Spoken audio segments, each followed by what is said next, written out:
Bismillahirrahmanirrahim. Assalamualaikum warahmatullahi wabarakatuh.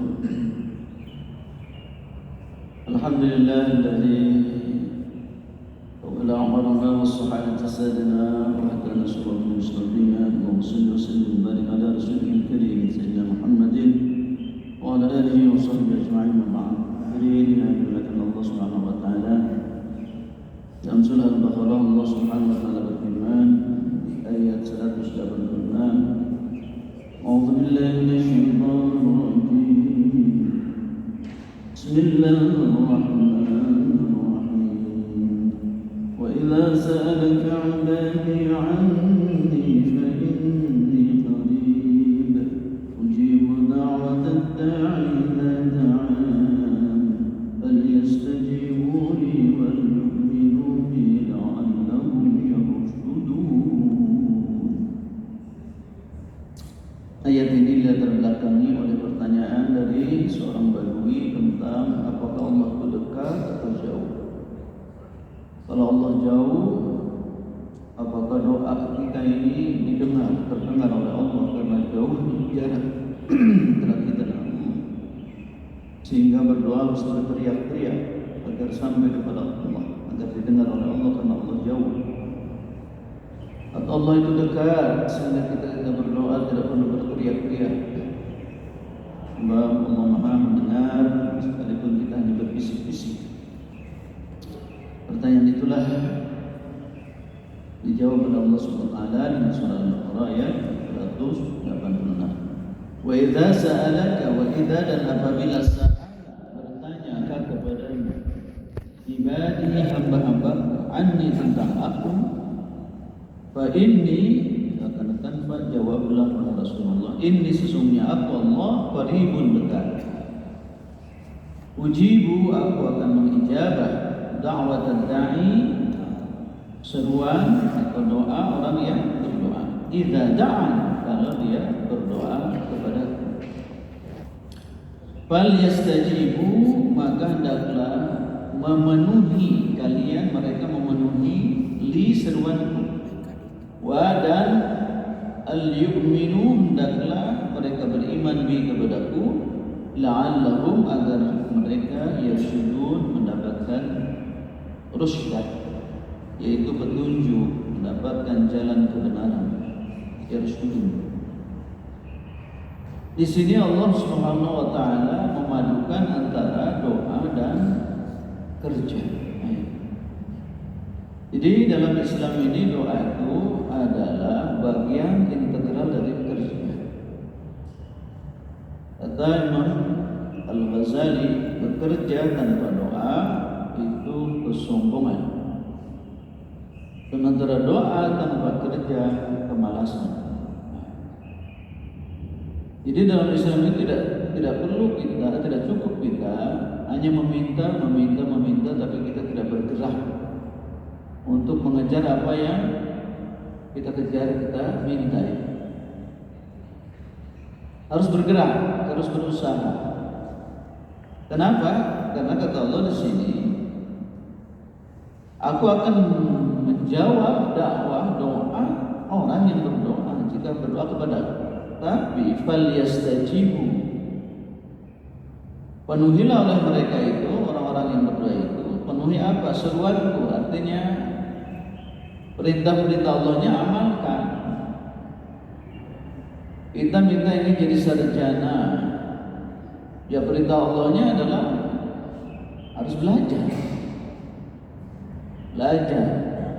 Kalau sarjana yang formal, ya belajarnya yang formal. Belajar, terus sudah belajar sambil terus berdoa. Nah gitu. Jangan kita ingin jadi sarjana, kita tidak daftar aja kepada perguruan tinggi, ya gimana? Ya. Tapi dasari dengan iman. Jadi kita kerja harus didasari dengan iman. Baru doa kita akan dijawab. Kira-kira begitu. Jadi kerja kita ini tidak boleh lepas dari niat dan cara yang diridhai Allah. Niatnya karena Allah, caranya cara yang diridhai Allah. Cuma segitu sebenarnya.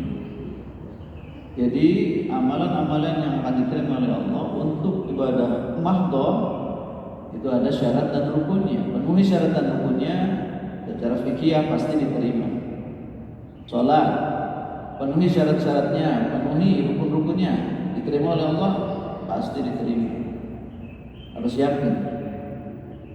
Tapi kata sebagian kalau khusyuk katanya, kalau tidak khusyuk bagaimana bisa diterima? Tidak. Secara fikih diterima. Karena fikih melihat pekerjaan bukan hati.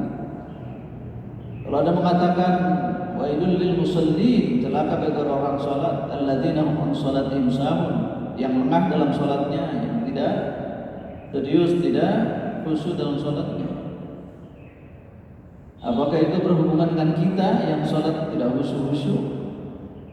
Itu ternyata dalam tafsirnya bukan begitu. Bukan berarti kalau kita salat sekalipun mana kelakar kita, ini kita sholat itu salah paham. Jadi kalau kita sholat tapi celaka gara-gara tidak khusyuk sahun, ternyata tidak begitu. Ketika kita sudah memenuhi panggilan sholat itu sudah ingat Allah ya. Sudah dihitung sejak kita pergi ke tempat sholat itu sudah dihitung oleh Allah SWT sebagai kehusyuan kita. Karena makna khusyuk adalah khada'ah, ketundukan. Mana khusyuk adalah ketundukan. Ketika adzan tiba-tiba kita sholat.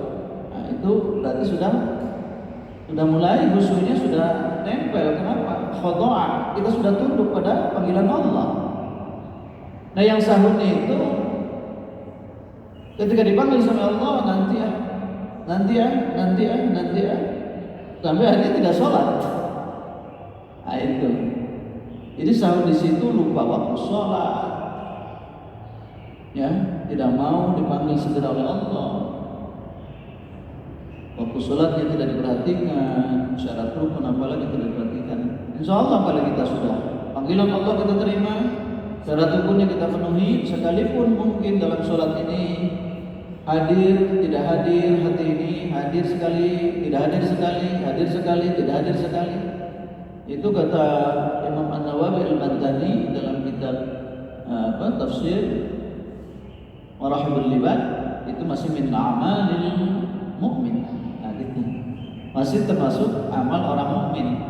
Kalau kita sholat ini takbiratul ihram, kita ingat Allah, ya, baca doa iftitah lalu kita baca bismillah, ada lafaz Allah, ingat lagi sama Allah, Ar-Rahman Ar-Rahim. Di tengah-tengah Fatihah kita lupa lagi. Kemudian kita baca lagi Bismillahirrahmanirrahim surat, ada ucapan Bismillah, ada Allah lagi disebut, mungkin ingat Allah. Birakul lisan Bismillah, kita ingat kepada Allah. Ingat lagi, nanti baca surat, lupa lagi, lagi, malawun lagi. Nanti pas takbir kan Allahu Akbar menyebut nama Allah, ingat lagi Allah.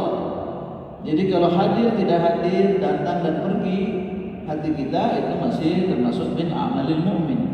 Artinya minimalis, ya, kata Imam Al-Ghazali, minimal kehusyuan kita adalah ketika takbir ingat Allah, itu sudah termasuk khusyuk sekalipun minimalis. Tapi yang bagus tentu setiap bacaan itu kita hayati, ruku sujud kita hayati, maka insya Allah itu kehusyuan kita kualitasnya lebih tinggi. Nah, jadi tugas kita adalah berdoa dan bekerja. Tapi bekerjanya dasarnya karena Allah wal yu'minu bi la'allahum yarshudun, agar kamu dalam bekerja itu mendapat petunjuk Allah. Jadi kerja yang didasari iman, Allah akan menyertai kita untuk memberikan petunjuk-petunjuk jalan keluar. Mungkin juga ilham-ilham yang Allah berikan ketika kita sedang bekerja. Kita sedang bekerja, ada kesulitan, tapi karena kita terus mendekat dengan Allah, meminta kepada Allah, lalu bersama Allah, tiba-tiba ada jalan keluar. Begini kayaknya ini solusinya. Itu bagian dari la'alam yarsyud. Bagian dari kita ingin memperoleh petunjuk ketika bekerja. Nah, itulah barangkali satu ayat ini sekalipun pendek masih rangkaian dari sholat rangkaian dari ayat tentang syam. Maka ketika kita saum, kita lebih dekat kepada Allah. Di luar saum pun kita kita harus merasa dekat dengan Allah, karena orang mukmin harus selalu merasa bersama Allah. Orang mukmin harus senantiasa mendasari hidupnya karena dan untuk mencapai ridha Allah. Maka insya Allah lah ketika kita berdoa terus kita berjuang, ihdinas shiratal mustaqim, ya Allah tunjukkan kami jalan yang lurus, kita berjuang. Berjuangnya dengan belajar, dengan ta'lim, dengan mendengarkan apa yang disampaikan oleh para kiai, para asatidz, itu sedang bekerja dari doa ihdinas shiratal mustaqim. Tapi kalau kita ihdinas shiratal mustaqim diulang-ulang, tapi kitanya malas untuk belajar agama, malas belajar Al-Quran, malas belajar Islam, ya itu artinya tidak falyastajibu li. Kita hanya berdoa minta petunjuk, ya Allah minta petunjuk, tapi petunjuk yang tertulisnya, yang wahyunya, yang diajarkan oleh Allah dan Rasulnya tidak kita mau hayati. Nah, saya kira itu tidak bagus gitu. Tapi kita minta kepada Allah, lalu kita terus berjuang. Maka kata Allah, walladzina jahadu fina lanahdiyannahum subulana. Orang-orang yang bekerja keras, berjuang di jalan Allah, artinya apa? Ada usaha dan terus mohon kepada Allah. Maka kata Allah, pasti kami akan lanahdiyannahum subulana, akan bimbing, akan beri petunjuk, akan kami hantarkan menuju kesuksesan apa yang sedang kita kerjakan. Itulah saja barangkali apa yang sudah disampaikan. Terima kasih atas perhatian. Mohon maaf atas segala kekurangan. Aku lupa lihat dan astagfirullah. Walakum subhanakallahumma wa bihamdika asyhadu an la ilaha illa anta astaghfiruka wa atubu ilaik. Alhamdulillahirabbil alamin. Assalamualaikum warahmatullahi wabarakatuh.